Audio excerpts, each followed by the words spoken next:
Everyone. सो आज मैं आपको बताने वाली हूँ कि नॉर्मल लेबर ये ओबीजी का एक टॉपिक है जो कि बहुत ही ज़्यादा इम्पॉर्टेंट है। तो इसको ध्यान से सुनिएगा। मैंने बहुत ही इजी लैंग्वेज में इसके नोट्स बनाए हैं जो कि आपको समझ आ जाएगा और आप एग्ज़ाम में लिख सकते हैं इजीली। और ये बहुत ही इम्पॉर्टेंट टॉपिक है जो कि आपके एस्से में आता है, ठीक है। तो इसको बहुत ही ध्यान से सुनिएगा। ये ओबीजी का 4th लेसन है। प्लीज़ कंसंट्रेट करिए और अपने नोट्स साथ साथ आप बना सकते हैं। तो चलिए बिना टाइम वेस्ट किए हम लोग स्टार्ट करते हैं। तो इसको बोलते हैं नॉर्मल डिलीवरी या लेबर क्वेश्चन करके आएगा, या फिर इसको बोल सकते हैं यूटोशिया, ठीक है। जो नॉर्मल लेबर होता है उसको उसका दूसरा नाम होता है यूटोशिया। अब हम देखते हैं इसका डेफिनेशन एक्चुअली क्या होता है, नॉर्मल लेबर होता क्या है। फिर इसमें हम इसके इसके फर्स्ट स्टेज के बारे में बात करेंगे और सेकंड और थर्ड मैं दूसरे वीडियो में अपलोड करूँगी तो आप वो देख सकते हैं, ठीक है। तो चलिए स्टार्ट करते हैं। First definition, it is a series of event that takes place in genital organ, ठीक है। ये एक सीरीज़ ऑफ इवेंट है जो कि स्टेप बाय स्टेप होता है। कहाँ पे होता है? जेनाइटल ऑर्गन में, ठीक है। मदर के जेनाइटल ऑर्गन में होता है। In order to expel the viable products of conception. क्यों होता है? इन ऑर्डर टू एक्सपेल, यानी कि जो वायबल प्रोडक्ट्स है अंदर वो ताकि बाहर आ सके, एक्सपेल आउट हो सके, ठीक है। किस चीज़ का होता है वो वायबल प्रोडक्ट? ऑफ कंसेप्शन, जो कि कंसेप्शन हुआ है उसका वायबल प्रोडक्ट है।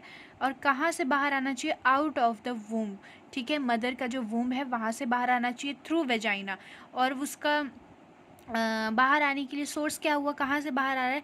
वेजाइना से होते हुए कहाँ आ रहा है? इनटू द आउटर वर्ल्ड, ठीक है। आउटर वर्ल्ड में आ रहा है। मदर की वूम्ब से, वेजाइना से होते हुए आउटर वर्ल्ड यानी कि बाहर की दुनिया में जब बच्चा आता है उसे कहते हैं नॉर्मल डिलीवरी।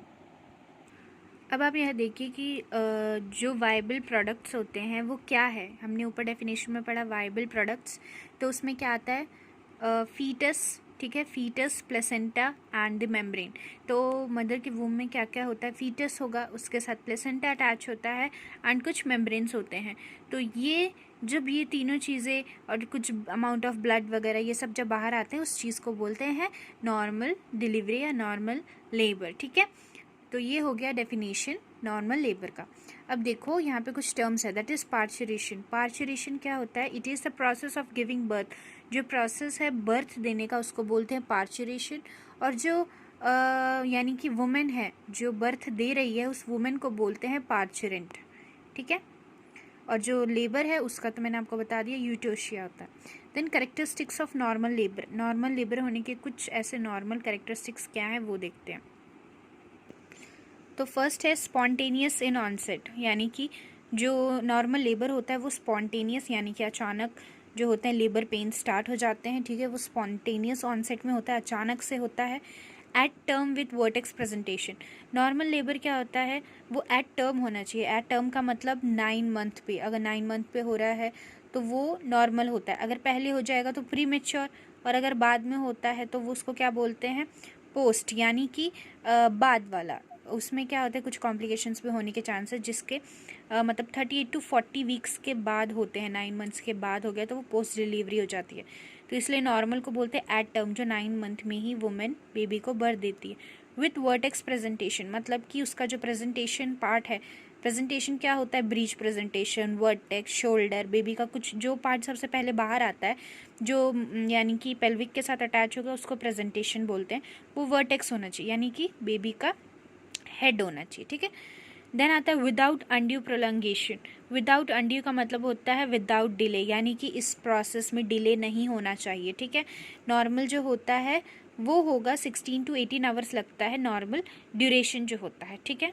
किसका? लेबर प्रोसेस का, ठीक है। देन आएगा फॉर प्राइमरी मदर, क्या होगा? जो फर्स्ट जो मदर रहती है एक्चुअली उसके लिए जो फर्स्ट स्टेज आप अगर ध्यान रखें तो वो 12 आवर्स का होता है। और जो मल्टी ग्रेविडा होती है जिसने एक से ज़्यादा बार प्रेगनेंसी का किया है उसको 16 मतलब उसको 6 आवर्स लगते हैं। देन ये स्टेज वाइज हम पढ़ेंगे कि किसको कितना टाइम लगता है, ठीक है। और मैंने ऊपर बोला कि नॉर्मल जो डिलीवरी होती है उसको हम क्या बोलते हैं? यूटोशिया। तो एबनॉर्मल डिलीवरी अभी नहीं पढ़ना है हमें, ये 3rd ईयर में नहीं है, ये 4th में है। बस जानने के लिए हम ध्यान रखेंगे कि इसको बोलते हैं डिस्टोशिया, ठीक है। एबनॉर्मल जो लेबर रहता है उसको हम बोलते हैं डिस्टोशिया। डिस्टोशिया का मतलब एनी डेविएशन इन लेबर, यानी कि अगर लेबर में कोई कॉम्प्लिकेशन है तो उसको एबनॉर्मल लेबर बोलेंगे, यानी कि डिस्टोशिया। अब हम स्टेज वाइज देखेंगे कि क्या होता है, ठीक है। आई होप आपको समझ आ रहा होगा। तो आपको पहले डेफिनेशन लिखना है, देन आपको कुछ क्राइटेरिया, यानी क्राइटेरिया या फिर कैरेक्टरिस्टिक्स पूछने से आपको ये मेंशन करना है नॉर्मल लेबर के जो कुछ इंपॉर्टेंट कैरेक्टरिस्टिक्स होते हैं, ठीक है। इससे ये पता चलता है कि हाँ ये नॉर्मल लेबर है, ठीक है। तो फर्स्ट स्टेज है नॉर्मल लेबर का, हम यहाँ पे सिर्फ फर्स्ट स्टेज के बारे में डिस्कस करेंगे। जो फर्स्ट स्टेज है, देखिए द लॉन्गेस्ट स्टेज होता है, ये सबसे ज़्यादा लॉन्गेस्ट होगा। कहाँ से कहाँ तक स्टार्ट होता है हर स्टेज, वो ध्यान रखना बहुत इंपॉर्टेंट है। Starts from onset of true labour, ये कहाँ से स्टार्ट होता है, ट्रू लेबर पेन से स्टार्ट होगा ये, and ends with the dilation of the cervix, ठीक है। जब तक सर्विक्स पूरा डायलेट नहीं हो जाता है तब तक ये फर्स्ट स्टेज कहलाता है, ठीक है। जब ट्रू लेबर पेन स्टार्ट होने से लेकर डायलेशन ऑफ द सर्विक्स तक, और सर्विक्स कितना डायलेट होता है इसमें, 10 सेंटीमीटर तक अप टू, ठीक है। इसीलिए ताकि जो है नॉर्मल लेबर प्रोसेस हो सके। अब कुछ चीज़ें हैं जो मैंने यहाँ किया, ये मैंने शॉर्ट नोट्स बनाए हैं जो कि आप इसे एक स्टेप बाय स्टेप लिखेंगे तो इजीली आपके जो है मतलब पेजेस कवर हो जाएंगे। जितना आपको लिखना है इसमें पूरा उतना ही नोट्स है। देन आपको कुछ इसमें मेंशन करना है जो फर्स्ट स्टेज है, ठीक है, उसमें क्या क्या कुछ चेंजेस या कैरेक्टरिस्टिक्स होते हैं फर्स्ट स्टेज में। तो वो होते हैं softening of the cervix, cervix जो है वो सॉफ्ट हो जाएगा। फाइब्रोमस्कुलर ग्लैंडुलर हाइपरट्रोफी, हाइपरट्रोफी का मतलब क्या हो गया, इंक्रीज इन द साइज, किसका साइज इंक्रीज होगा, फाइबर्स का, मसल्स का, ग्लैंड्स का जो वहाँ पे प्रेजेंट होंगे। क्यों होगा, क्योंकि अगर ये इंक्रीज होंगे साइज में तभी तो जो सर्विक्स है वो डायलेट होगा, एब्डोमेंस का जो है साइज़ वो बड़ा होगा, ये सब चीज़ें जो हैं वो होती हैं, और सर्विक्स सॉफ्ट होगा। देन नेक्स्ट आएगा इसमें इंक्रीज्ड वैस्कुलैरिटी, यहाँ जो मैंने 3rd नंबर पे लिखा हुआ है यहाँ पे ये है इंक्रीज वैस्कुलैरिटी, यानी कि ब्लड सप्लाई वहाँ पे ज़्यादा हो जाएगा। Then accumulation of a fluid between the collagen fibres, ठीक है, फ्लूइड जो है वहाँ पे इकट्ठा हो जाएगा। Then break down of the collagen and elastin, वहाँ पे जो कोलेजन और इलास्टिन फाइबर्स होते हैं उनका ब्रेक डाउन होना स्टार्ट हो जाता है, और ये ब्रेक डाउन किससे होता है, कुछ एंजाइम से, दैट इज़ कोलेजन एंड इलास्टिज। ये इंपॉर्टेंट है और ये ईजिली याद हो जाएगा। देखिए कोलेजन और इलास्टिन ये फाइबर्स हैं, और इनको कौन तोड़ रहा होता है, एंजाइम। कोलेजन के लिए कोलेजनीस और इलास्टिन के लिए इलास्टेज, ठीक है, इलास्टेज। ये होते हैं 2 एंजाइम्स जो इनको ब्रेक डाउन में हेल्प करते हैं। अब हम देखते हैं इसके कुछ इंपॉर्टेंट फेज में, फर्स्ट स्टेज में कौन कौन से फेजेस होते हैं, इंपॉर्टेंट 4। तो यहाँ आप देखिए फर्स्ट स्टेज है यूटेराइन कॉन्ट्रैक्शन एंड डायलिटेशन, यहाँ पे कॉन्ट्रैक्शन होता है, डायलिटेशन होता है। देन सेकंड आ जाएगा फॉर्मेशन ऑफ लोअर सेगमेंट, जो लोअर सेगमेंट होता है मदर का, यूट्रस का, वो प्रिपेयर होता है। Then formation of bag of water, यहाँ बैग ऑफ वाटर बनता है। देन 4th स्टेज में dilation and effacement of the cervix होता है, ठीक है। तो यहाँ पे क्या होगा, लास्ट में डायलेट हो रहा है एंड इफेसमेंट हो रहा है। अब हम देखते हैं ये डिटेल में कि क्या होता है इसमें। तो हमने फर्स्ट पढ़ा था यूटेराइन कॉन्ट्रैक्शन एंड डायलिटेशन, ठीक है। तो इसमें क्या होगा, यहाँ पे कुछ मैंने शॉर्ट टर्म्स लिखे हुए हैं जिसको मैं बता रही हूँ फुल में, तो आप ध्यान से सुनने के साथ अपने नोट्स बना सकते हैं। The longitudinal muscle fibres of the upper segment and attached with the circular muscles fibre of the lower segment. यहाँ पे क्या होता है फर्स्ट स्टेज में, यहाँ पे मैंने एक डायग्राम बनाया हुआ है, यहाँ पे आप देख सकते हैं एल और सी लिखा है मैंने। एल का मतलब लॉन्गिट्यूडनल एंड सी का मतलब हो जाता है यहाँ पे सर्कुलर। तो सर्विक्स में क्या होगा, जो यूट्राइन है आपका, उसमें लॉन्गिट्यूडल मसल्स होते हैं अपर साइड एंड नीचे होंगे सर्कुलर। ये दोनों एक दूसरे से अटैच्ड होते हैं इस वे में कि ये एक बकेट के जैसा दिख रहा है, ठीक है। नीचे आपको ये बकेट जैसा लगेगा और ऊपर का ये जो है बकेट की जो हैंडल होती है ना उसके जैसा, इसीलिए इसको बोला जाता है बकेट होल्डिंग फैशन। जो यहाँ पे मसल्स है बकेट होल्डिंग फैशंस में होते हैं। अब देखिए तो लॉन्गिट्यूडनल मसल्स फाइबर होते हैं कहाँ के, अपर सेगमेंट के, और नीचे के होते हैं सर्कुलर, और इसलिए the upper part of the cervix जो है इसको क्या बोला जाता है, बकेट होल्डिंग फैशन में ये मसल्स अरेंज होते हैं, ठीक है। यहाँ पे हम कॉन्ट्रैक्शन और डायलिटेशन में पढ़ रहे हैं क्या क्या होता है। देन दस द यूटेराइन कॉन्ट्रैक्ट्स, यहाँ पे क्या होगा, जैसे जैसे यूटेराइन कॉन्ट्रैक्शन होता है the canal gets open and shorten and retracted.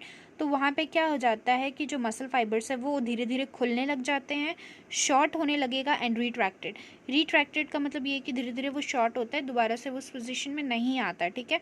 Contraction का मतलब हो गया क्या, कॉन्ट्रैक्शन एंड रिट्रैक्शन हो रहा है, मतलब कि कंटिन्यूसली पेन जो है वो इंटेंसिटी वो बढ़ती जा रही है, सिवियरिटी बढ़ती जा रही है, और कॉन्ट्रैक्शन पेन हो रहा है, पेन होगा तभी कॉन्ट्रैक्शन, रिलैक्सेशन मान लीजिए अगर हो रहा है, या रिट्रैक्शन हो रहा है, तो उसके वजह से ही जो है फीटस नीचे की तरफ मूव होता है, ठीक है।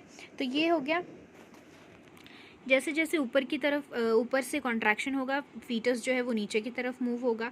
देन नेक्स्ट देखिए क्या है, दस देयर इज़ अ कॉर्ड, इसीलिए ये माना जाता है कि जो फंडल यानी कि आपका जो फंडस है, आपका जो स्टमक वाला एरिया होगा, वो जैसे जैसे कॉन्ट्रैक्ट होगा, नीचे से क्या होगा, सर्विक्स उतना ही ज़्यादा डायलेट होगा, और इन दोनों के बीच में ये कोऑर्डिनेशन होता है, उसे बोलते हैं पोलैरिटी ऑफ द यूट्रस, ठीक है। जैसे फंडस ऊपर से कॉन्ट्रैक्ट हो रहा है, ठीक है, नीचे क्या होगा, सर्विक्स उतना ही ज़्यादा डायलेट होगा, तो इन दोनों में कोऑर्डिनेशन होना बहुत इंपॉर्टेंट है, और इसी कोऑर्डिनेशन को बोला जाता है polarity of the uterus. Then next आता है the upper segment gets contracted and retracted, ठीक है, मैंने यहाँ रेड पेन से लिखा है। कॉन्ट्रैक्ट का मतलब हो गया क्या, टाइट हो रहा है, पेन हो रहा है, उसके साथ टाइट होता जा रहा है, क्यों, नीचे को पुश कर रहा है वो, एंड रिट्रैक्ट यानी कि शॉर्ट होता जा रहा है। अगर वो ऊपर से शॉर्ट नहीं होगा तो बेबी को क्या है, वापस अगर नीचे आने के बाद वो ऊपर स्पेस में जाने के चांसेस रहते हैं। स्पेस यानी कि यहाँ पे आ जाता है स्टमक में जो स्पेस बनेगा, मतलब खाली जगह जो होगी उसमें वापस जाने का चांसेस होता है ऊपर की तरफ, इसीलिए वो परमानेंट अगर शॉर्ट होने लगेगा धीरे धीरे तो बेबी ऊपर की तरफ नहीं जा पाएगा, है ना, उसे जगह ही नहीं बचेगी तो वो कैसे जाएगा। इसलिए कॉन्ट्रैक्शन के साथ रिट्रैक्शन होना बहुत ज़रूरी है। And pushes the foetus to the lower segment and cervix dilates in response, और उसी के साथ क्या हो जाता है कि जैसे जैसे ये होगा रिदम में कॉन्ट्रैक्शन रिट्रैक्शन, बेबी नीचे की तरफ लोअर सेगमेंट में जाता जाएगा और सर्विक्स उतना ही ज़्यादा उसमें रिस्पॉन्स में डायलेट होगा। देन नेक्स्ट आ जाता है फीटल एक्सेस प्रेशर होता है किसमें, तो फीटल एक्सेस प्रेशर क्या होता है, इन लेबर लॉन्गिट्यूडनल जो लाई होता है इज़ नॉर्मल, ठीक है। लॉन्गिट्यूडनल लाई जो उसको नॉर्मल माना जाता है। यहाँ पे लॉन्गिट्यूडनल लाई का मतलब क्या है कि जो फीटस का हेड है, लाई भी 3 टाइप के होते हैं, लॉन्गिट्यूडनल, ट्रांसवर्स एंड ओब्लिक, ठीक है। तो वो मैंने कुछ वीडियोस में बता रखा है शॉर्ट्स में, जो आप देख सकते हैं जाके कि इनमें डिफरेंस क्या है। तो लॉन्गिट्यूडनल का मतलब होता है अगर जो पेल्विक ब्रिम है मदर का, उसमें हेड है फीटस का, और ऊपर की साइड यानी कि स्टर्नम के साइड, डायाफ्राम के साइड अगर फीटस का जो है वो बटक एंड लेग्स वगैरह आता है तो वो नॉर्मल माना जाता है। अगर कोई शोल्डर आ रहा है या बेबी का फेस या चिन आ रहा है तो वो एबनॉर्मल माना जाता है, ठीक है। Is normal and foetal head is well fitted to the cervix, तो मदर के सर्विक्स में क्या होगा, इस टाइम पे फीटस का जो हेड है वो जाके कनेक्ट हो जाएगा। एंड वर्टिब्रल कॉलम कहाँ होगा, straight with the contraction of the circular muscles of the, जो सर्कुलर मसल्स हमने पढ़े थे वो क्या करते हैं, फीटस के स्पाइन को स्ट्रेट करने में, यूट्रस में हेल्प करते हैं। ये होता है फीटल एक्सेस प्रेशर। इससे क्या होगा, जैसे जैसे फीटस का प्रेशर बढ़ता जाएगा वो फीटस मूव होगा नीचे की तरफ मूव होगा, तभी तो वो सर्विक्स में जाएगा। और जितना वो सर्विक्स के पास जाएगा, जो हमने पढ़ा था, ये फेस कहाँ ख़त्म होता है, डायलेशन ऑफ द सर्विक्स, तो तभी वो डायलेट मीन्स अगर जब तक पूरा अगर वो डायलेट हो जाएगा तो ये स्टेज वहाँ फिनिश हो जाता है। तो ये हम अभी धीरे धीरे पढ़ेंगे कि जब तक वो डायलेट होता है उसके बीच में क्या क्या चेंजेस होते हैं। तो यहाँ था फीटल एक्सेस प्रेशर, यानी कि फीटस जो है वो नीचे की ओर प्रेशर डाल रहा है, और इसमें नॉर्मल आपको याद क्या रखना है, लॉन्गिट्यूडनल लाई। देन आपको याद रखना है विथ प्रोग्रेसिव कॉन्ट्रैक्शन रिट्रैक्शन, जैसे जैसे कॉन्ट्रैक्शन रिट्रैक्शन होता है उतना ही ज़्यादा अपर सेगमेंट जो है वो थिक होता जाएगा एंड लोअर सेगमेंट जो है वो थिन होता जाएगा एंड वाइडर।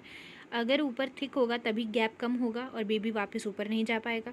थिन और वाइड होने से क्या होगा, उतना ही ज़्यादा सर्विक्स सॉफ्ट होगा और बेबी को बाहर आने में हेल्पफुल होगी। जितना ज़्यादा जो स्किन है, सेगमेंट है, फाइबर्स हैं वो थिन होंगे, और वाइड का मतलब गैप जितना ज़्यादा होगा उतनी ही जल्दी फीटस का हेड जो है वो बाहर आ पाएगा। Thus the intensity, duration and contraction increases, cervical canal start dilating। और जो ट्रू लेबर पेन होता है वो क्या होता है, टाइम के साथ धीरे धीरे ये बढ़ता ही जाता है, और जितना ज़्यादा कॉन्ट्रैक्शन होगा उतना ज़्यादा सर्विक्स डायलेट होगा।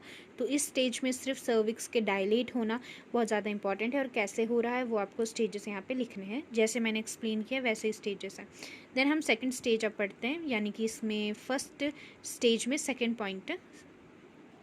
तो ये है formation of lower segment, that is second. यहाँ पे थोड़ा आपको आई थिंक दिख रहा होगा, यहाँ पे कलर जो है स्प्रेड हो गया है इसीलिए, बट आपको समझ आ जाएगा। फॉर्मेशन ऑफ लोअर सेगमेंट, अब लोअर सेगमेंट कैसे बनाना है, बनता है यानी कि अपने आप ही, सॉरी बनाना नहीं है यहाँ पे, वो कैसे होगा देखिए। बिफोर ऑनसेट ऑफ लेबर क्या होता है आपको ये भी जानना है कि नॉर्मल क्या होगा फिजियोलॉजी, तभी आपको डिफरेंस पता लगेगा। Before onset of labour there is no complete demarcation division of the uterus, uterus में कोई डिमार्केशन यानी कि कोई डिवीजन नहीं दिखता है लेबर से पहले, बट जैसे ही लेबर स्टार्ट होता है, पीरियड प्रोग्रेस होता है, आपको एक क्लियर डिमार्केशन दिखेगा, एक डिफरेंस दिखेगा किसके बीच में, अपर एंड लोअर सेगमेंट में। क्यों दिखेगा, जो कि हमने पहले पढ़ा था, क्योंकि अपर सेगमेंट जो होता है वो थिक होगा और लोअर जो है वो थिन होगा, तो इजीली डिफरेंस करना बहुत ज़्यादा ईजी होता है। मैं आपको डायग्राम से भी बताऊंगी। देन अपर सेगमेंट जो है उसको एक्टिव सेगमेंट बोलते हैं एंड लोअर सेगमेंट को पैसिव बोलते हैं, और इनमें क्या होगा, एक कंप्लीट डिमार्केशन। जहाँ भी मैंने हाईलाइट किया या अंडरलाइन किया है वो इंपॉर्टेंट चीज़ें हैं, ठीक है। The wall of the upper segment becomes thick and lower thin, वही जो मैंने बताया। Then there is a formation of a ring between the upper and lower, और इसीलिए क्या होता है अपर और लोअर के बीच में एक रिंग फॉर्मेशन होता है जिसको बोलते हैं फिजियोलॉजिकल रिट्रैक्शन रिंग, ठीक है। और एक बार अगर इस रिंग में